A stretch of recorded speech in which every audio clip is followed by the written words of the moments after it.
ദൈവത്തിന് സ്തുതി. ഇന്ന് 2024 ജൂലൈ മാസം 3 സിറോ മലബാർ സഭയുടെ ആരാധനാ കലണ്ടർ അനുസരിച്ച് ശ്ലീഹാക്കാലം 7 ബുധൻ. ഇന്ന് മാർ തോമാ ശ്ലീഹായുടെ ദുഃഖ്രാന തിരുനാൾ. ഇന്നത്തെ വചനഭാഗം.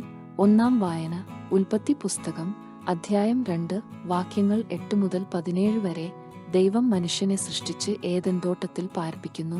അവിടുന്ന് കിഴക്ക് ഏദനിൽ ഒരു തോട്ടം ഉണ്ടാക്കി താന് രൂപം കൊടുത്ത മനുഷ്യനെ അവിടെ താമസിപ്പിച്ചു. കാഴ്ചയ്ക്ക് കൗതുകവും ഭക്ഷിക്കാന് സ്വാദുമുള്ള പഴങ്ങൾ കായ്ക്കുന്ന എല്ലാത്തരം വൃക്ഷങ്ങളും അവിടുന്ന് മണ്ണിൽ നിന്ന് പുറപ്പെടുവിച്ചു. ജീവന്റെ വൃക്ഷവും നന്മ തിന്മകളെക്കുറിച്ചുള്ള അറിവിന്റെ വൃക്ഷവും തോട്ടത്തിന്റെ നടുവിൽ അവിടുന്ന് വളർത്തി.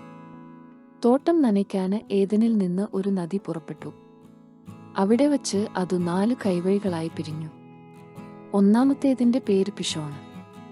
അത് സ്വർണത്തിന്റെ നാടായ ഹവില മുഴുവൻ ചുറ്റിയൊഴുകുന്നു. ആ നാട്ടിലെ സ്വർണം മേൽത്തരമാണ്. അവിടെ സുഗന്ധദ്രവ്യങ്ങളും പവിഴക്കല്ലുകളുമുണ്ട്. രണ്ടാമത്തെ നദിയുടെ പേര് ഗിഹോണ്. അത് കുഷ് എന്ന നാടിനെ ചുറ്റിയൊഴുകുന്നു. മൂന്നാമത്തെ നദിയുടെ പേര് ടൈഗ്രീസ്. അത് അസീരിയയുടെ കിഴക്കുഭാഗത്തു കൂടി ഒഴുകുന്നു. നാലാമത്തെ നദി യൂഫ്രട്ടീസ്. ഏദൻ തോട്ടം കൃഷി ചെയ്യാനും സംരക്ഷിക്കാനും ദൈവമായ കർത്താവ് മനുഷ്യനെ അവിടെയാക്കി. അവിടുന്ന് അവനോട് കൽപ്പിച്ചു, തോട്ടത്തിലെ എല്ലാ വൃക്ഷങ്ങളുടെയും ഫലം ഭക്ഷിച്ചു കൊള്ളുക. എന്നാൽ നന്മ തിന്മകളെക്കുറിച്ചുള്ള അറിവിന്റെ വൃക്ഷത്തിലെ ഫലം നീ തിന്നരുത്. തിന്നുന്ന ദിവസം നീ മരിക്കും. ഇന്നത്തെ വചനഭാഗം. 2 വായന സുഭാഷിതങ്ങൾ അധ്യായം 4 വാക്യങ്ങൾ 10 മുതൽ 18 വരെ. കൽപ്പനകൾ പാലിച്ച് ജീവനിൽ പ്രവേശിക്കുക. മകനെ, എന്റെ വാക്ക് നിന്റെ ഹൃദയത്തിൽ പതിയട്ടെ. അപ്പോൾ നിനക്ക് ദീർഘായുസ്സ് ഉണ്ടാകും. ഞാൻ ജ്ഞാനത്തിന്റെ വഴി നിന്നെ പഠിപ്പിച്ചു.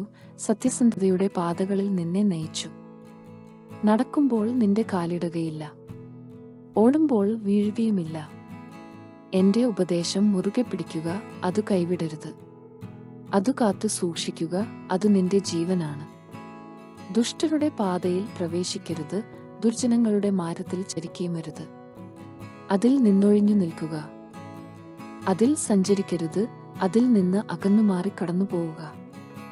എന്തെന്നാൽ തെറ്റു ചെയ്യാതെ അവർക്ക് ഉറക്കം വരില്ല. ആരെങ്കിലും തട്ടി വീഴ്ത്തിയില്ലെങ്കിൽ അവർക്ക് നിദ്ര നഷ്ടപ്പെടുന്നു. കാരണം അവർ ദുഷ്ടതയുടെ അപ്പം ഭക്ഷിക്കുകയും അക്രമത്തിന്റെ വീഞ്ഞ് കുടിക്കുകയും ചെയ്യുന്നു. എന്നാൽ നീതിമാന്മാരുടെ പാത പൂർവാഹ്നത്തിലെ വെയിൽ പോലെ പ്രകാശം വർദ്ധിപ്പിച്ചുകൊണ്ടിരിക്കുന്നതാണ്. ഇന്നത്തെ വചനഭാഗം. 3 വായന വിശുദ്ധ പൗലോസ് ശ്ലീഹ എഫേസോസുകാർക്കു എഴുതിയ ലേഖനം അധ്യായം 2 വാക്യങ്ങൾ 19 മുതൽ 22 വരെ. ശ്ലീഹന്മാരും പ്രവാചകന്മാരുമാകുന്ന അടിത്തറ. ഇനിമേൽ നിങ്ങൾ അന്യരോ പരദേശികളോ അല്ല, വിശുദ്ധരുടെ സഹപൗരരും ദൈവഭവനത്തിലെ അംഗങ്ങളുമാണ്. അപ്പസ്തോലന്മാരും പ്രവാചകന്മാരുമാകുന്ന അടിത്തറമേൽ പണിതുയർത്തപ്പെട്ടവരാണ് നിങ്ങൾ. ഈ അടിത്തറയുടെ മൂലക്കല്ല് ക്രിസ്തുവാണ്. ക്രിസ്തുവിൽ ഭവനം ഒന്നാകെ സമന്വയിക്കപ്പെട്ടിരിക്കുന്നു. കർത്താവിൽ പരിശുദ്ധമായ ആലയമായി അത് വളർന്നുകൊണ്ടിരിക്കുകയും ചെയ്യുന്നു. പരിശുദ്ധാത്മാവിൽ ദൈവത്തിന്റെ വാസസ്ഥലമായി നിങ്ങളും അവനിൽ പണിയപ്പെട്ടുകൊണ്ടിരിക്കുന്നു. ഇന്നത്തെ സുവിശേഷം. വിശുദ്ധ യോഹന്നാൻ എഴുതിയ നമ്മുടെ കർത്താവീശോമിശിഹായുടെ പരിശുദ്ധ സുവിശേഷം അധ്യായം 20 വാക്യങ്ങൾ 24 മുതൽ 29 വരെ. മിശിഹായെ കർത്താവും ദൈവവുമായി ഏറ്റുപറയുന്ന തോമാ ശ്ലീഹ, 12 പേരിലൊരുവനും ദിദിമോസ് എന്ന് വിളിക്കപ്പെടുന്നവനുമായ തോമസ് യേശു വന്നപ്പോൾ അവരോടുകൂടെ ഉണ്ടായിരുന്നില്ല. അതുകൊണ്ട് മറ്റു ശിഷ്യന്മാർ അവനോട് പറഞ്ഞു, ഞങ്ങൾ കർത്താവിനെ കണ്ടു. എന്നാൽ അവന് പറഞ്ഞു, അവന്റെ കൈകളിൽ ആണികളുടെ പഴുതുകൾ ഞാൻ കാണുകയും അവയിൽ എന്റെ വിരൽ ഇടുകയും അവന്റെ പാർശ്വത്തിൽ എന്റെ കൈ വയ്ക്കുകയും ചെയ്ത് അല്ലാതെ ഞാൻ വിശ്വസിക്കുകയില്ല. 8 ദിവസങ്ങൾക്ക് ശേഷം വീണ്ടും അവന്റെ ശിഷ്യന്മാർ വീട്ടിൽ ആയിരുന്നപ്പോൾ തോമസും അവരോട് കൂടെയുണ്ടായിരുന്നു. വാതിലുകൾ അടച്ചിരുന്നു. യേശു വന്ന് അവരുടെ മധ്യത്തിൽ നിന്നുകൊണ്ട് പറഞ്ഞു, നിങ്ങൾക്ക് സമാധാനം. അവന് തോമസിനോട് പറഞ്ഞു, നിന്റെ വിരൽ ഇവിടെ കൊണ്ടുവരുക. എന്റെ കൈകൾ കാണുക. നിന്റെ കൈ നീട്ടി എന്റെ പാർശ്വത്തിൽ വയ്ക്കുക.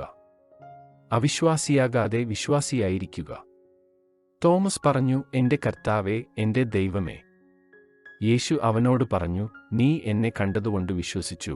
കാണാതെ തന്നെ വിശ്വസിക്കുന്നവർ ഭാഗ്യവാന്മാർ. ദൈവവചനമാണ് നമ്മൾ ശ്രവിച്ചത്. നമ്മുടെ കർത്താവായ മിശിഹായ്ക്ക് സ്തുതി.